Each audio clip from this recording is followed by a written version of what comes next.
पूज्यपाद गुरुजनों के चरणों में शत शत नमन।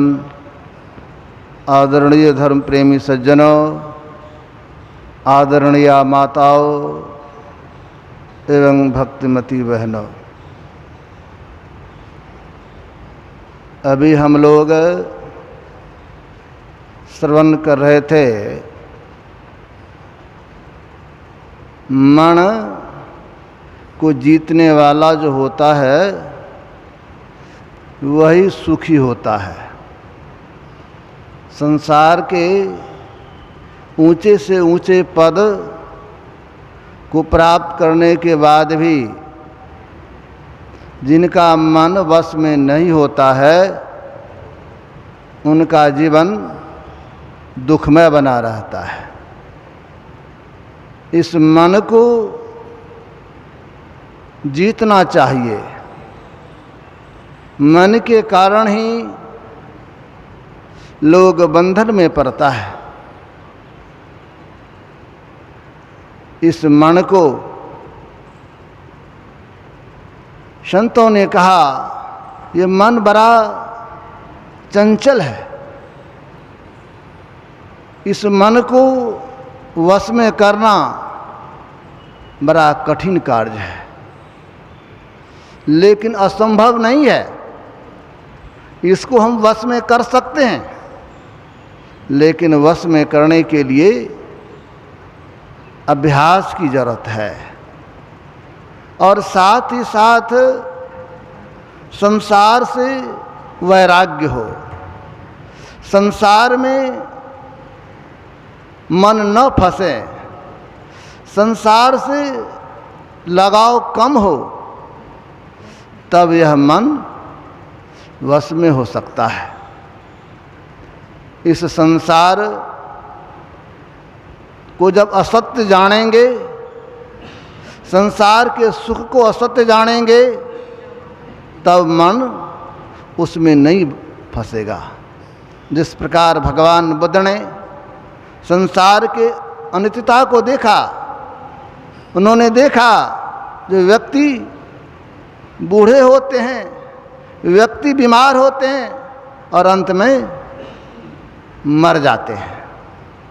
इसको देखकर उनके मन में वैराग्य हुआ और जब वैराग्य हुआ तो संसार के विषयों को त्याग कर उस प्रभु के खोज में चले गए और प्रभु को के खोज में गए तो प्रभु को प्राप्त कर लिए। अभी हम लोग रामचरितमानस से सुन रहे थे, किसी चीज़ को जब जानेंगे तब उससे प्रीति होगी, तब उससे प्रेम होगा। जब तक जानेंगे नहीं, पहचानेंगे नहीं तो प्रेम कैसे होगा? इसीलिए पहले जानने की जरूरत है। एक प्रसंग है, एक बार भीम एक तालाब में गया पानी पीने के लिए, तो वह पानी मुंह में लेकर कुल्ला करना प्रारंभ किया, हाथ में लेकर। एक युवक ने कहा, देखिए पानी को गंदा क्यों कर रहे हैं? पानी को गंदा नहीं कीजिए। लेकिन इनको तो बहुत बल था, बलवान था भीम, तो युवक के बात को नहीं माना, अनसुनी कर दिया। तो बाद में युवक गया और सीधे भीम को उठा लिया, एक हाथ कमर पर दिया, उठा लिया जिस तरह फुटबॉल को उठाता, और उठा करके लेके दौड़ते हुए भागा। अब भीम छरपट कर रहा है कि कैसे बचेंगे। अब लेके जा रहा है, अब भीम भयभीत है मन में। भगवान को याद किए तो भगवान श्री कृष्ण उपस्थित हो गए। अब रास्ते में भगवान श्री कृष्ण कहते, देखो जी रुको रुको। जैसे भगवान को देखा तो भगवान को युवक भी पहचानता था, ये भगवान है। तो रुक गए। कहा, कहाँ जा रहे हो? कहा, महाराज ये जो व्यक्ति है बड़ा दुष्ट है, हमारे तालाब के जल को गंदा कर रहा था, इसे मैं ऐसे जगह में डालने के लिए जा रहा हूँ तो जीवन भर पानी पीते रहेगा। अब भीम की इस स्थिति को देखकर भगवान मुस्कुराए, कहा, देखो जिसको तुम उठा के फेंकने के लिए जा रहे हो उसको जानते हो कौन है? कहा, मैं नहीं जानता, मैं ही जानता, बड़ा दुष्ट व्यक्ति है। कहा, नहीं नहीं, ये तुम्हारे दादाजी हैं, ये भीम है, इनको नीचे रखो और पहले प्रणाम करो। जैसे कहा दादाजी है, अब देखिए भाव में परिवर्तन हुआ।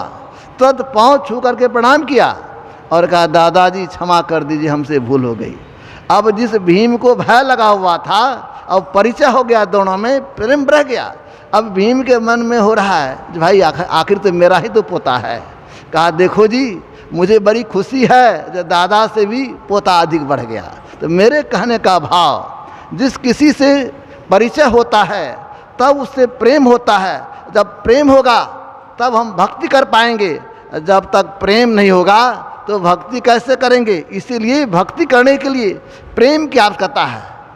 संत कबीर साहब ने बड़ा अच्छा कहा, अगर आप भक्ति करना चाहते हैं तो आपके अंदर प्रेम चाहिए। अगर प्रेम नहीं तो फिर भक्ति कैसे होगा।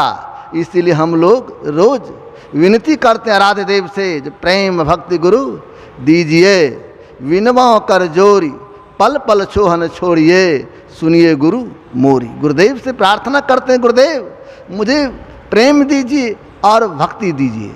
जब प्रेम और भक्ति होगा तब तो हम आगे बढ़ेंगे। वो जो परमात्मा सर्वव्यापी हैं, जिस परमात्मा को जान लेंगे, परमात्मा को प्राप्त कर लेंगे। लेकिन परमात्मा को प्राप्त करने के लिए ये जो हमारा मन है, इस मन को महीन करना होगा। संत पलटू साहब ने कहा, मन महीन कर लीजिए तब प्यू लागे हाथ। और आप इस मन को महीन कैसे करेंगे।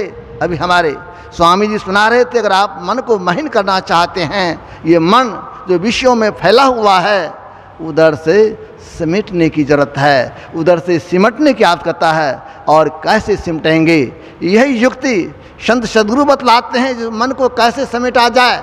और मन को समेटने के लिए ही हमारे संतों ने कहा, मानस जप कीजिए। इस मंत्र के माध्यम से मन को बस में किया जा सकता है। इसलिए मंत्र जपिए और मंत्र से संबंधित रूप का ध्यान कीजिए, मानस ध्यान कीजिए। और अधिक सिमटाव की आवश्यकता है और मन को समेटने की जरूरत है, हमारे वृत्ति को समेटने की जरूरत है। इसीलिए बिंदु ध्यान करने की जरूरत है। जो बिंदु ध्यान करते हैं तो और सिमटा होता है।